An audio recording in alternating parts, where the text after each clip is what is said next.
Hey there YouTube, this is Vargas XX78 with another collection pickup video. Um, just came back from picking up my comics. These are all the comic books that I had in storage for the last month.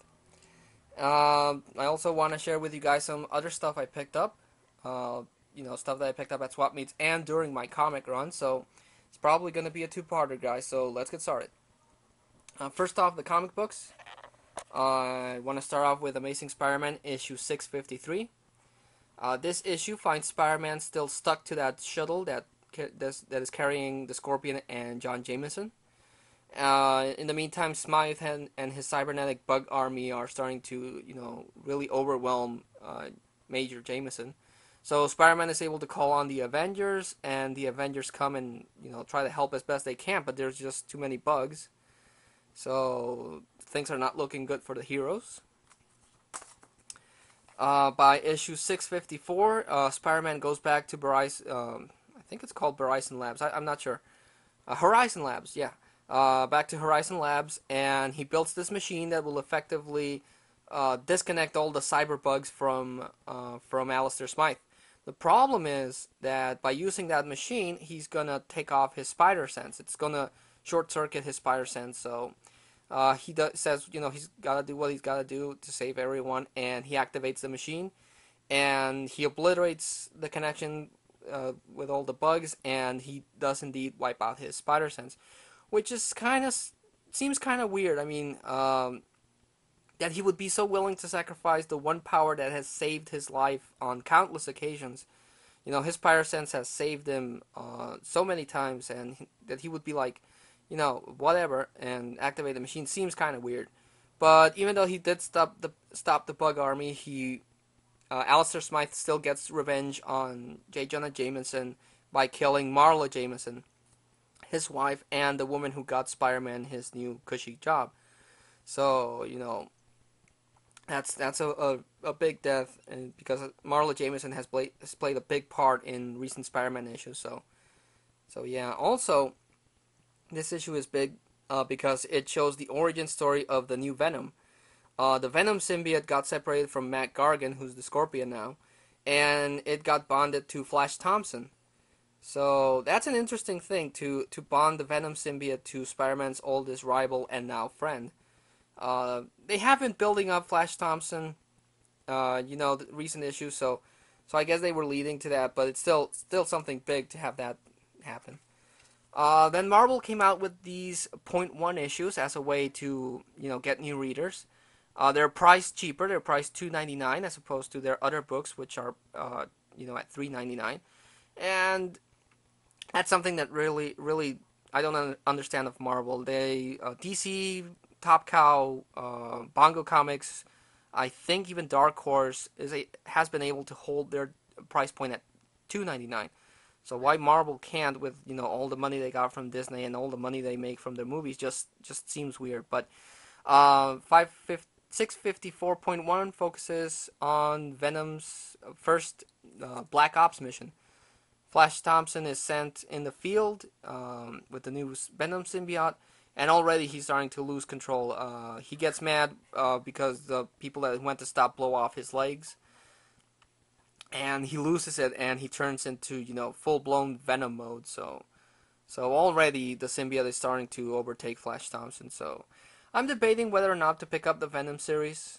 I'll probably pick up issue 1 and read it, and if I like it, I'll continue reading it. But because I really like the idea of Flash Thompson in the Venom suit, so Issue 655 deals with the death of Marla Jameson.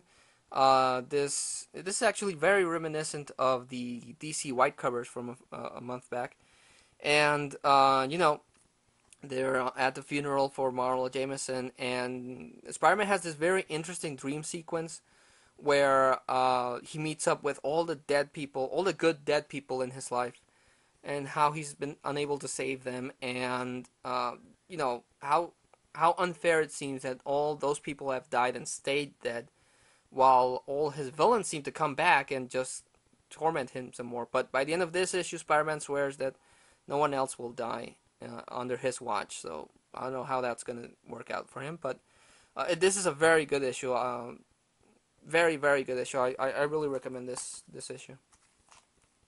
Then we got Action Comics 898. I picked up last issue because it had the Joker in it, and I picked up this issue because it has Larfleeze. And I think I'm gonna stick with Action Comics until issue 900. Probably 901 because Doomsday's gonna be in it. But anyway, this has the rematch between Luthor and Larfleeze, and it's a good issue. I really regret not picking up Action Comics before because Paul Cornell has been doing some really good, interesting stuff with Luthor. So, like I said, I'm gonna continue picking Action Comics. Then I got Superman 708. This is Superman's first meeting with the new Wonder Woman, which seems kind of weird. Some Superman from the future trying to explain why Superman's acting, how he's been acting. And he teams up with the new Wonder Woman to save some people, but they encounter that lady that's been, giving Superman grief. So I don't know. It's interesting where the series was leading to, but again, without Straczynski, even though he's kind of helping out with this basic plot, it just doesn't feel the same. So still disappointed on that. We got Brightest Day issue 19, starting off the Aqua War between Mera's people, Aquaman, Black Manta, and the new Aqualad. Deadman is still trying to deal with the fallout of, the White Ring killing the Hawk, so, everything seems to be collapsing on itself. Everything doesn't seem so bright anymore, so yeah. Then by issue 20, Black Manta once again cuts off one of Aquaman's hands, but Aqualad, the new Aqualad, is able to vanish all of Mera's people back into the Bermuda Triangle. They save the day, and then Deadman comes in again, and the White Lantern says that, okay, Aquaman, you've accomplished your mission, time to die, and he kills Aquaman. So the White Lantern is... the White Lantern explains that something bad is gonna come back, and, the Earth is in peril, so all the resurrected heroes have to save the soul of the Earth. But, I mean, come on, the White Ring even states, life restored, and then he kills everyone. Like, what the hell's wrong with this thing? But I'm still digging Brightest Day. It's still cool. Then we got Green Lantern 62. Krona is back, and he's taking control of all the entities. And by the end of this issue, he's actually taking everything. He has all the entities under his command.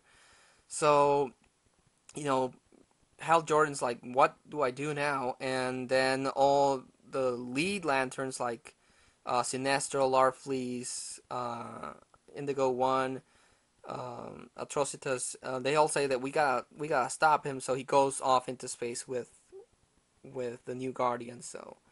So yeah, Green Lantern's also building up to something really cool, and they're gonna have a war of the lanterns where all the Green Lanterns are starting to fight amongst themselves. So that's gonna be big too.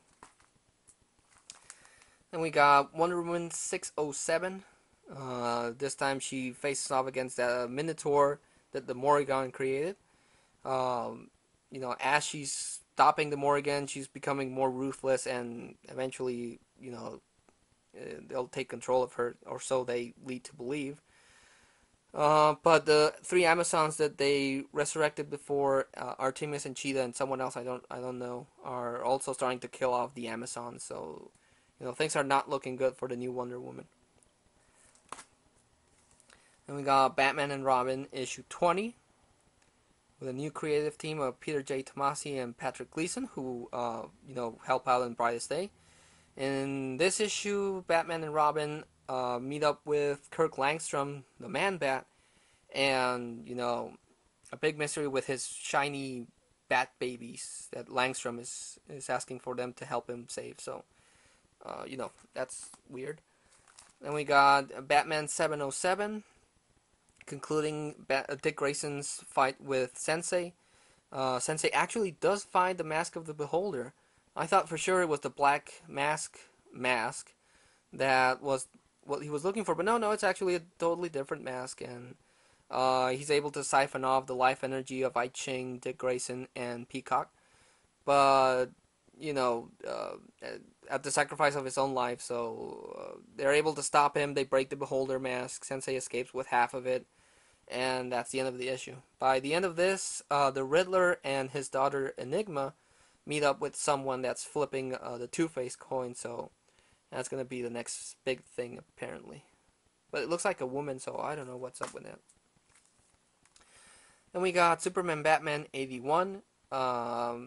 This starts off like an Elseworlds tale where magic has taken control over the Earth and only magical beings are there. Then the Phantom Stranger grabs Superman from our Earth and takes him to that dimension where he meets up Batman.